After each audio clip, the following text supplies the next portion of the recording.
الكفر، ولكن فضل العرضيه. جودوين على حدود المنطقه، ولكن في تكتل دفاعي. وادي احمد علي، وادي التسديده ترد جوه جول، جوه جول. هدف التعادل عملها، والله عملها فريق الدراويش. حسني عبد ربه بيجيب هدف التعادل للنادي الاسماعيلي، والهدف الخامس ليه. حسني عبد ربه يخش في قطار سباق الهدافين في مسابقه الدوري الممتاز برصيد 5 أهداف. وادي اهم بقى الكابتن محمود جابر. قلت لحضراتكم كيف يتعامل محمود جابر مع مجريات الشوط الثاني. ادي التسديده ترد للمتابع حسني عبد ربه تحت شعار القادمون من الخلف.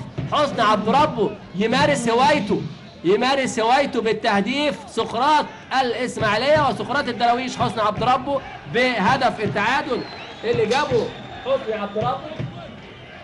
وادي الفرحه بالمتابعه لفريق النادي الاسماعيلي على طول. حسني عبد ربه في الدقيقه